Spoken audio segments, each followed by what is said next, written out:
এক মেয়ে তার মাকে বলল, আম্মা জান, আচ্ছা মেয়েদের কি সব আল্লাহদের কোনো দাম নাই? মেয়েদের চাহিদার কি কোনো দাম নাই? আচ্ছা আম্মা জান, মেয়েদের কি স্বাধীনতা বলতে কিছুই নাই? তো মা বলছে, এই পাগলি তুই কি বলিস? তোর বয়স তো মাত্র 18, বিয়ে কর, তারপরে স্বামীকে নিয়ে যা মন চায় তাই কর। তুমি এটা অপেক্ষায় থাকলো, ঠিক আছে, বিয়ে করলে মনে হয় অনেক কিছু করা যাবে, শখ আহ্লাদ পূরণ করা যাবে। বিয়ে করার পরে স্বামীকে বললো, আচ্ছা স্বামী বলো তো, মেয়েদের জীবনের স্বাধীনতা আসলে কোথায়? শখ আহ্লাদের দামটা আসলে কোথায়?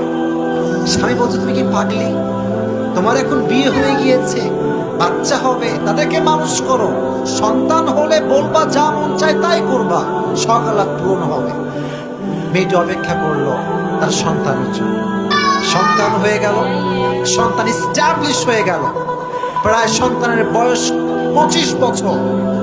একদিন মা বলল, যে আমার কাছে বস। ছেলে বলল, আম্মা জান কি হয়েছে? বলছে, আচ্ছা ছেলে বলতো, মায়ের স্বাধীনতা কোথায়?